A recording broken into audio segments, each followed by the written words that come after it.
Hey everyone! Today's episode of Really Rough Rug Tufting with ChrisCollected is all about this alien head. Now this was a commission that I got a little while ago, and all of my art comes with a hook on the back so that it is wall mountable.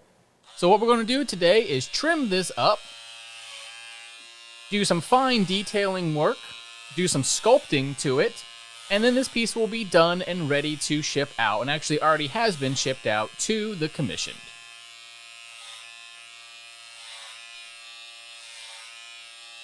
Alright, so first up, what we're going to do is level the entire thing.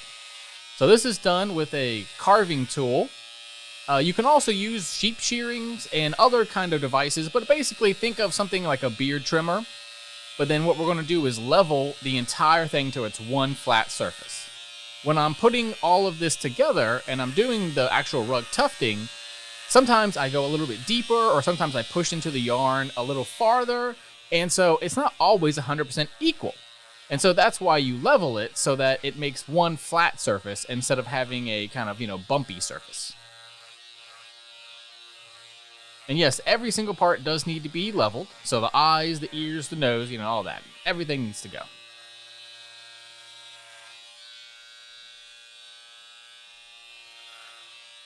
As you can see on the right there, it's getting nice and flat.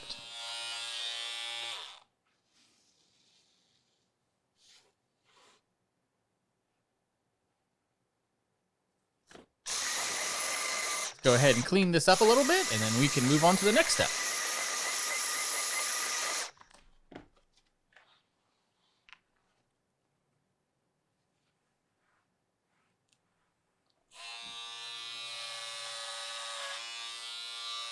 So we're still not done with the leveling yet. As you see, I only leveled half of it. It's easier to flip it around and basically always be pushing away from you instead of like pulling towards you. So that's why I flipped it like that. And yes, it will sit flat even if you have that cleat in the back. You notice that I am purposely making sure that it is flat, that it still is going to be usable on a flat surface like a desktop or something like that if you want. So you could have it on an end table, or you could have it as a centerpiece on a table, something like whatever you want, or wall mount it. But either way, it's going to look awesome. Alright, now let's go ahead and speed this up and finish this out. You got lots more to do today.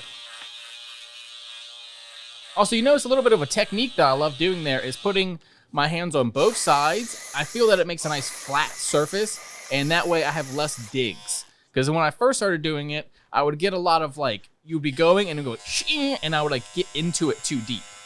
So now I've learned that if I do both hands, that makes it really balanced. Alright, so next up, we're going to do a little experiment here with this video, and for the next month or so, a lot of experiments for my videos, make sure they're, top quality for everyone. So what we're doing here is we have 3 cameras. We have the top down, which is in the middle, and then we have both side cameras on one and the other side. If you prefer one camera or another, or you're like, hey, I want that even more zoomed in, or hey, I want that even farther out, tell me. Put in the comments below. It's I really want to make a program that you find entertaining and that you want to come back to and watch again and again. And it's just going to take me a little bit of practice, and I'll keep improving.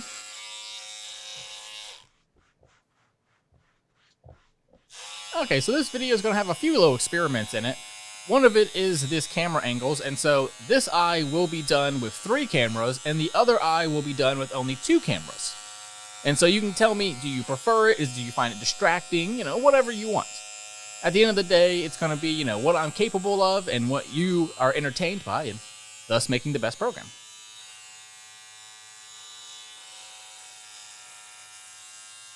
So as you see, I'll be doing a combo of slow and fast and, just seeing what everyone wants.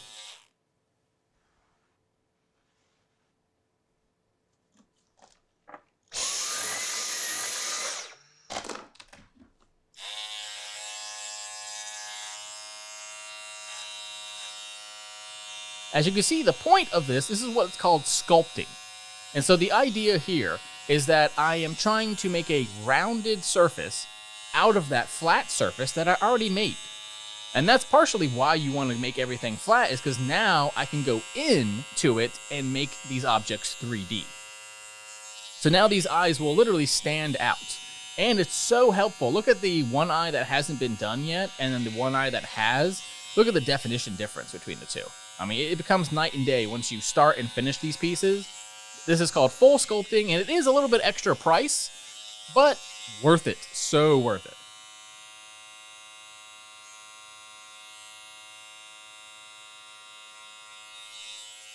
But it is very nerve-wracking. Trust me when I say it is the scariest thing that I think I do in any of the rug tufting. This is the part that worries me so much. I have about half a dozen rugs that I've never done this to and never finished just because this step is so worrying.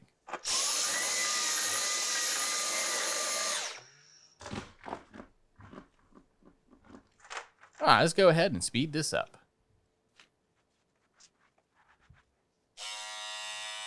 Yeah, so another thing with the technique is, unfortunately, it's impossible to do it in one take. Meaning that, as you see here, I'm essentially doing it over and over and over again. And, you know, luckily you can sometimes get away with only 2 or 3, but if you want it perfect, especially for a high detail, luckily this is only like 2 lines, so it's not the worst. But a really high detail piece, I mean, you could be there for half an hour just for a little piece. Yeah, as you can see here, look at the difference between these two. And so now let's get the other one done. And this time we're just going to use 2 cameras again. And you tell me if you preferred one or the other.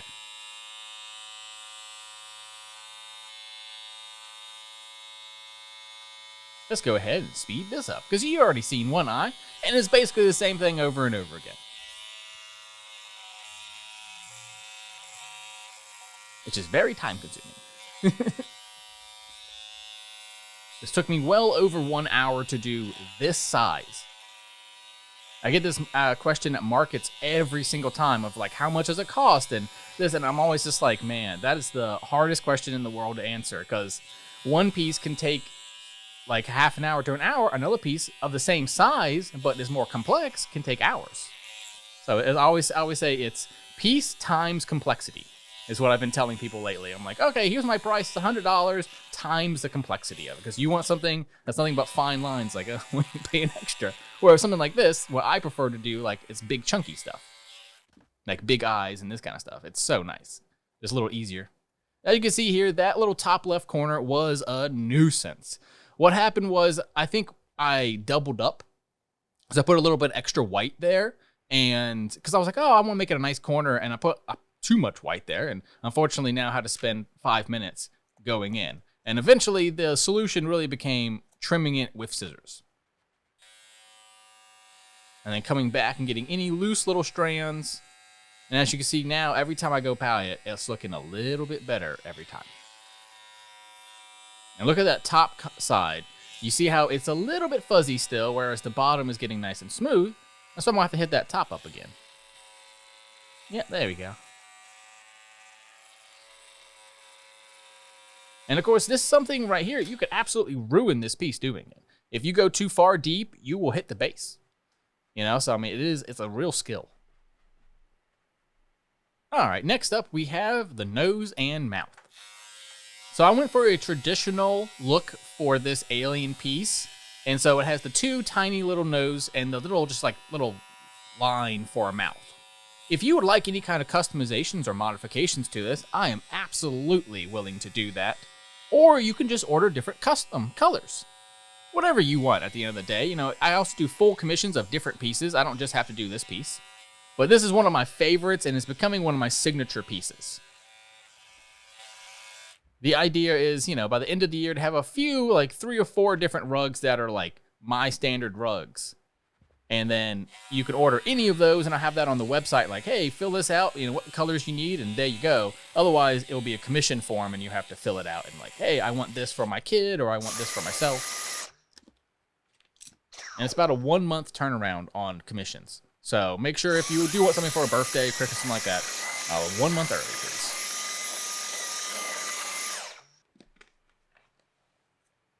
Okay, next up, we have, after it has been, the eyes are done, the nose is done, the mouth is done. Well, the outside's still fuzzy. As you've been probably seeing the entire time, the outside is very, very fuzzy. Okay, as you can see here, what I'm going to do now is hand trim the outside perimeter. I have chosen to hand trim. The reason why is because I have had a difficult time using the electric trimmer that you saw me using earlier for these rounded edges. As you can see, there's a lot of different pieces underneath, on the sides, and they're all different various links and everything. And it was just becoming a nightmare to try to shave it all, and it would move out of the way. And I found that scissors have less resistance and are able, therefore, to cut these loose individual strands, in my opinion, faster and better than the other electric trimmers can. But of course, it does require a little more effort. And so as you can see here, what the effort I am doing is I'm doing like a 2-layer idea. So first, you're seeing I'm cutting on an angle, then I am now cutting straight. So the straight is basically setting a perimeter. It can go no farther than this. The angle that I'm doing right now is because I want to have it rounded. And so you're cutting on that 45-degree angle and then cutting flat, you've basically set as far as it can go and set a gradient to it. So now it was a rounded object. So we made it flat, we popped the eyes out, now we're rounding the edges as well, just like we did to those eyes. Thus, really creating a, in my opinion, just a beautiful look. You know, it's much cleaner. If you were like, hey, actually, I like my thing fuzzy, hey, cool, tell me. You know, we can do a custom for you that way. But as is, my standard is I want them clean and crisp. That is a goal of all of my art, to just look nice. And even someone who is not necessarily into the form will go, wow, that's clean and that's nice. All right, so as you can see here on the back, you just have to vacuum it up. And when you get one of these, they are vacuumable. They are not machine washable. I repeat, these are not machine washable. You do not put them, please do not put them. Do not ruin my work. It will be very sad.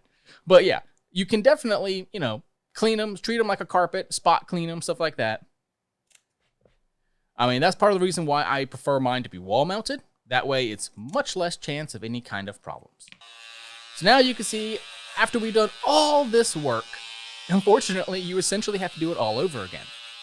So when you do the vacuum cleaner, it pops up a few of those strands that just didn't get hit. So as you can see, not a lot is going, but if you want really high quality, you do have to do it that one extra time. And so now look at it. I mean, it just looks crisp and clean. Little bits here and there we're just gonna finish up. You can see on the right angle, there's a little bit of fuzziness, and it's like, all right, let's do one more trim, and we good. Get that back done. That's looking nice. All right, everyone. Remember, this is the House of Improvements. We are here to improve my life and yours through art and beauty. Thank you so much. I do rug tufting, resin crafting, and sewing. I do commissions and customs for all three. I have videos coming out 2 a week, and I might be doing more in the future, but thank you guys so much. I'll see you on the next one. And please comment below any questions, comments, suggestions. Thank you. Bye. And subscribe.